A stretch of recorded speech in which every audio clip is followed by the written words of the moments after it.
롤스로이스와 렉서스, 마이바흐의 최근 명단에 추가된 아우루스까지 최고급 차량에 대한 애정을 끊임없이 과시하고 있는 한 사람이 있습니다.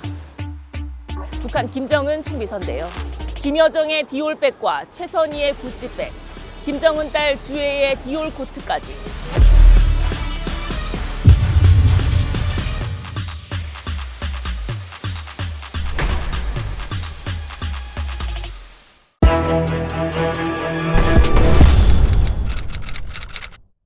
안녕하세요. 외교안보 뉴스를 정밀 타격하듯 풀어드리는 벙커버스터입니다. 저는 SBS 외교안보팀 김아영 기자입니다. 김정은의 에마가 새롭게 등장할 때마다 불거지는 의혹이 있습니다.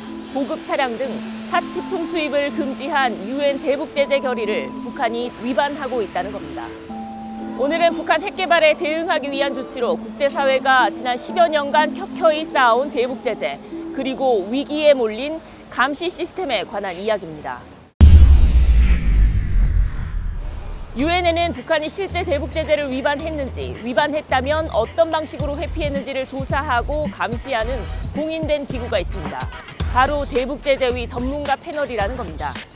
이 전문가 패널들이 지난달 전쟁이 벌어지고 있는 우크라이나로 출장을 다녀왔습니다. 우크라이나 제2의 도시 하르키우시에 떨어진 어떤 미사일 잔해를 살펴보기 위해서였죠. 부품을 꼼꼼히 들여다봤더니 매우 흥미로운 정황이 발견됐습니다. 한글 지음 모양의 글자와 112라는 숫자입니다.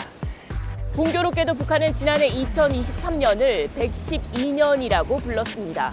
김일성이 태어난 해를 기점으로 연도를 따지는 방식을 고수하다 보니 전 세계가 2023년을 지나고 있는 동안 북한만은 112년에 머물고 있습니다. 출장을 마친 전문가 패널은 이 미사일이 북한산 탄도미사일이라고 결론 지은 보고서를 작성해 전 세계에 공개했습니다. 전문가 패널은 2009년 북한의 2차 핵실험에 따른 대북제재 결의에 근거해 출범했습니다. 15년간 사실상 탐정 역할을 하며 노하우를 축적해온 이 감시기구가 최근 한순간에 갑자기 증발했습니다. 김여정의 디올백과 최선희의 구찌백, 김정은 딸 주혜의 디올 코트까지. 유엔 제재가 금지하고 있는 사치품들이 지금도 계속해서 반입되고 있는데도 말이죠.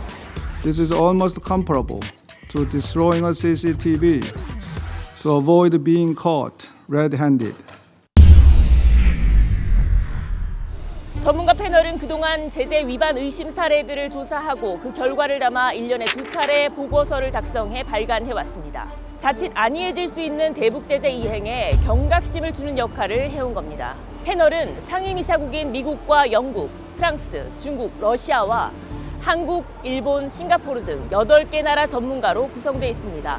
전문가 패널로 활동했던 영국 외교관 출신의 펜턴보크 전 조정관은 제재위 활동이 결코 순탄한 것은 아니었다고 털어놓은 적이 있습니다. I'm afraid to say, though, that two colleagues on panel act consistently in the interests of their own countries, and they misuse the principle of consensus in order to prevent the panel from reaching the conclusions it really should as an independent organisation. 심지어 중국과 러시아 전문가의 반대로 담아야 할 내용을 충분히 다루지 못한 적이 있음을 시사하기도 했죠. But when you read the report, I would just urge you to read it in that light, that it is actually a seriously diluted document that doesn't say what it could and should say. 그럼에도 불구하고 그동안은 전문가 패널이라는 시스템이 사라지지 않은 채 매년 국제사회에 경종을 울려왔다고 평가할 수 있습니다. 유엔 안보리는 매해 3월쯤 전문가 패널의 임기를 연장해왔습니다. 이번에도 관례에 따라 패널 활동을 연장하려 했는데 다른 해와는 달리 올해는 러시아가 제동을 걸었습니다. 거부권을 행사한 겁니다. 13 votes in favor, 1 vote against, 1 abstention. The draft resolution has not been adopted owing to the negative vote of a permanent member. 러시아의 거부권은 갑자기 생겨난 게 아닙니다. 그동안은 불만이 있더라도 임기 연장에 동의해온 러시아가 돌연 입장을 뒤바꾼 이유는 어디서 찾아야 할까요? 저는 이제 시작이라고 봐요, 사실은. 러시아가 북한을 이미 과거와는 전혀 다른 시각으로 바라보고 있다는 거예요. 정말 러시아에게는 북한이 필요해졌어요. 북한이 러시아의 세계 전략을 바꾸려고 하는 그 공세적이고 공격적인 외교 전략에 상당히 부합하는 대표적인 나라가 돼버렸어요. 러시아는 심지어 대북제재 결의 내용에까지 적용되는 일몰 조항을 넣으라고 요구한 것으로 전해졌습니다. 패널 임무연장에 동의할 테니 그럼 대북제재 자체를 무효화할 수 있는 조항까지 넣자고 제안한 겁니다. 한미가 결코 받아들일 수 없는 안을 던진 겁니다. 결국 진통 끝에 감시 활동은 종료됐습니다.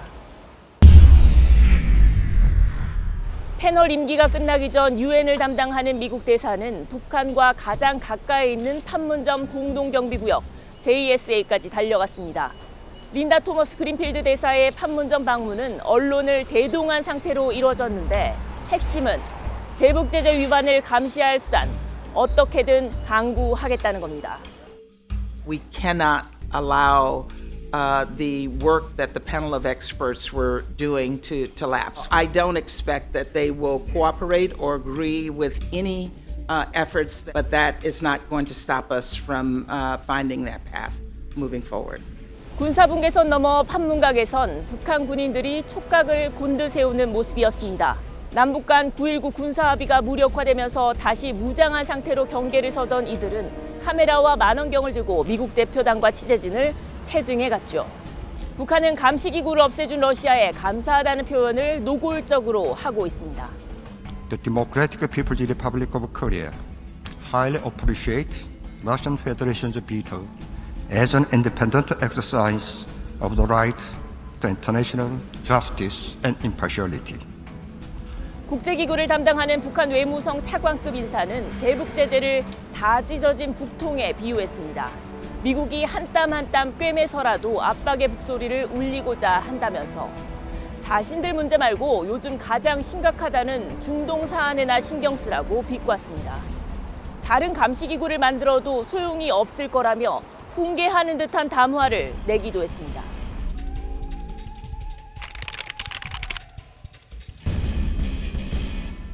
뒤집어 보면 새 감시기구 등장 가능성에 레이더를 바짝 세우고 있다는 평가도 가능해 보입니다. 가장 최근 대북 제재가 채택된 건 북한이 ICBM인 화성 15형 발사를 단행한 직후인 2017년 12월입니다. 이때까지만 해도 북한 핵 개발을 막기 위한 국제사회의 공통된 움직임이라는 것이 있었습니다. 그 결과 유엔 회원국에 북한으로부터의 석탄 수입을 금지할 수 있었고 한 해 북한에 공급할 수 있는 정유 제품을 연간 50만 배럴까지 한정하자는 합의가 가능했죠. 북한 해외 노동자도 돌려보내라는 결론이 내려졌습니다. 그동안에도 중국과 러시아가 숨통을 조금씩 열어줬다고는 하지만 북한 입장에서 보면 그것이 어느 수준이든 제재는 모간의 가시처럼 매우 성가신 존재입니다.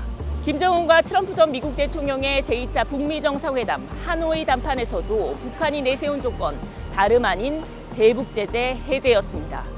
구체적으로는 유엔 제재결의 총 11건 가운데서 2016년부터 17년까지 채택된 5건, 그중에서 민수 경제와 인민생활에 지장을 주는 항목들만 먼저 해제하라는 것입니다.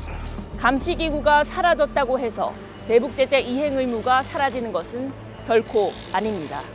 대안도 모색되고 있죠. Is this something you hope you'll be able to set up in the next few months? It certainly is something we're working very urgently on doing with all of our colleagues here. 하지만 러시아가 북한을 노골적으로 비호하고 중국 역시 적당히 걸음을 맞추는 지금은 제재를 쌓아 올렸던 과거와는 상황이 판이하게 달라졌다고 말할 수 있습니다. 올해에서부터 본격적으로 북한 노동자들을 아마 수용을 할 거란 말이죠. 러시아가 점령하고 있는 우크라이나의 4개 지역 있잖아요. 백제법 위반이지만 거두 복구를 위해서 대거 노동력이 투입이 돼야 되는데 러시아는 스스로가 지금 인구가 희박하고 노동 인구가 지금 많이 축소됐기 때문에 북한 노동자에 대한 기대가 엄청 커요.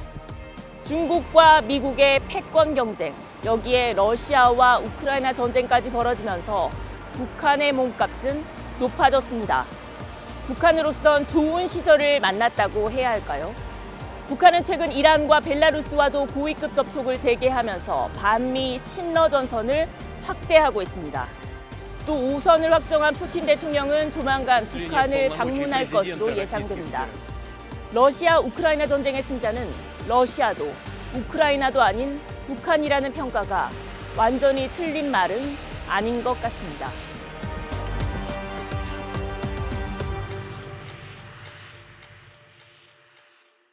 우리 집 양이는 밤마다 뛰어다녀요. 도대체 왜 이러는 걸까요? 추워. 예방주사 어디가 쌀까요? 당신의 궁금증, 지식비서 스프에서 해결하세요.